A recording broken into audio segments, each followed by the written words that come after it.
Hey guys, Mr. Yasley here. So we're going to move on to this next section of the notes, which is talking about combining multi-step problems. So sometimes when we have multiple of those pre-solving steps going on all the examples prior to this, you had one pre-solving step going on. You either had to combine the variables on one side, the like terms, you had to move variables all to one side of the equation, or you had that parentheses to distribute. Well, sometimes the problems are more complicated and you have to do multiple of those steps, which is why I always talked about going through each one of the three to check for them before we go into solving. And we always want to do them in the order that we talked about. We want to check for parentheses first, then we want to check for like terms on one side of the equal sign, and then we want to check for variables on both sides of the equal sign. So first things first, let's take a look at example A. Example A says 2 times 1 minus x, all in parentheses, plus 3 is equal to negative 8. Well, this obviously is not ready to be solved yet. We've got to do some of those pre-solving steps. So first thing I'm going to check for is, do I have parentheses where I need to do some distribution? I do, so that's what I'm going to do first. So I've got first 2 times 1. Well, 2 times 1 is 2. Second, I have 2 times negative x. Well, 2 times negative x is negative 2x. Then I'm going to bring down what I didn't use, which is a plus 3 equal to negative 8. So I have cleared all the parentheses at this point. So step 2 is I'm looking for like terms on one side of the equal sign. Well, on this left side I have 3 terms, so maybe 2 of the 3 are the same, maybe all 3. Well, I see this middle term has an x, but the first term, the 2, and the last term, the positive 3, do not. So I'm going to go ahead and I'm going to combine those because those are like terms. They're both constants. So positive 2 and positive 3, those are going to combine. Now my negative 2x, that's just going to come down. So I'm going to have negative 2x, and then I got 2 plus 3, which is 5, so positive 5, equals my negative 8, and that's the only thing on that side. So at these juncture in those pre-solving steps, as we talked about before, you're not doing it to both sides because you're combining things that are like or clearing parentheses, so that only happens on the side that it takes place on. Once we get to solving, we've got to keep that equation balanced, so whatever we do to one side, we have to do to the other. So at this point, third step I want to check for, do I have variables on both sides of the equation? Only have an x on the left side, so no, I do not. So that means that I am ready to solve this, and I need to go in and do that. So first thing I'm going to do is create my to-do to undo list. So to-do to undo. So first thing I see closest to the x is a negative 2. There's no sign in between the negative 2 and the x, which means they were multiplying by negative 2. The second thing is they added 5 to the x, so add 5. Well, that means I'm going to crisscross and go the opposite way. So the opposite of adding 5 is subtracting 5. The opposite of multiplying by negative 2 is dividing by negative 2. So there we go. There's my steps right there. First thing I'm going to do, subtract 5. So I'm going to go ahead and split my equation. First things first, subtract 5 from both sides, because on this part of solving, whatever we do to one side, we have to do to the other to keep it balanced. So these cancel as we've learned. That means negative 2x comes down. Negative 8 minus 5, those are both negative, so they're going to combine together to make a bigger negative. And 8 plus 5 is 13, so negative 13. All right. Well, then I need to now do my second step, which is divide by negative 2. Divide by negative 2. All right. Well, once I divide by negative 2, these cancel. I'm left with x on the left side.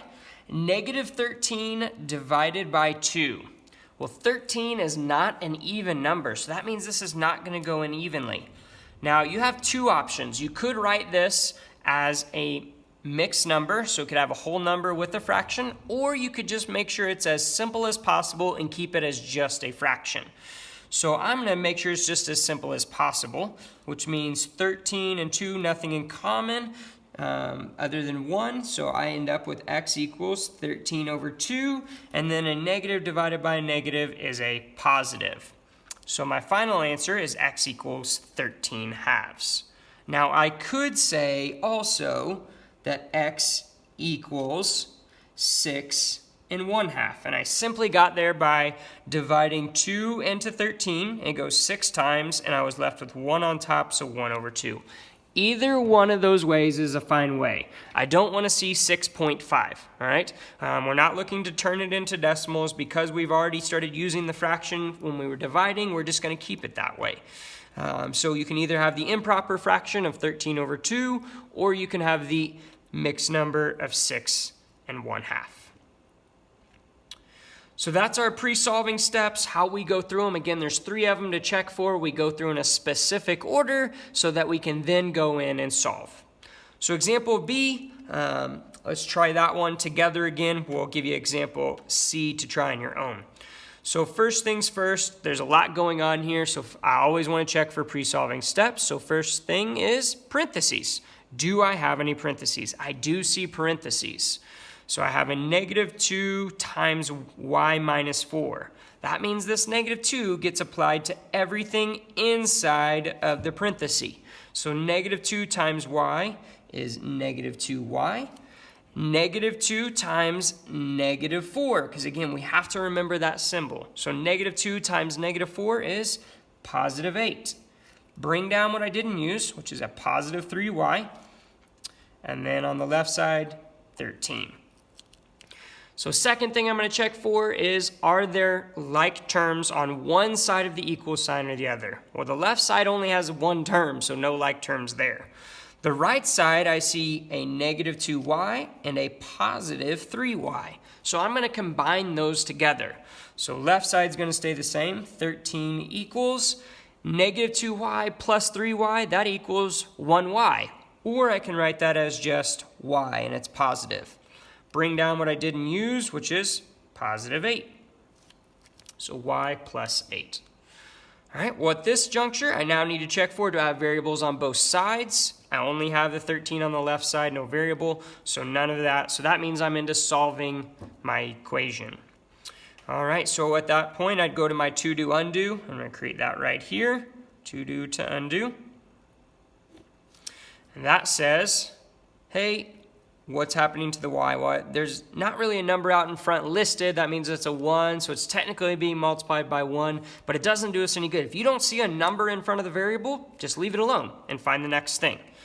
Well, I see a positive 8. They added 8, so that means to solve this one, I need to do the opposite, which is subtract 8. So I'm going to go to my equation, divide it in half, and the only step to solve is subtract 8. From both sides, because I got to keep it even. So these cancel. On the right side, I'm left with y. On the left side, I've got 13 minus 8, which is 5. So y equals 5. All right, so example C. I'm going to encourage you guys to try that one here on your own. There's a little bit more going on than in some of the previous examples, but the process is still the same. So pause it, try it on your own, then check your answer with mine once you're done. So example C, first thing I want to check for, do I have parentheses? Well, I actually see parentheses on both sides. So I'm going to first start on my left side, and I'm going to clear those parentheses. So I've got 3 times 3x, which is 9x. And then I've got 3 times negative 4. Remember, there's a subtraction symbol there. 3 times negative 4 is negative 12. That's equal to, well, now I got to clear the other side's parentheses as well. So I'm going to go ahead and do that in this step.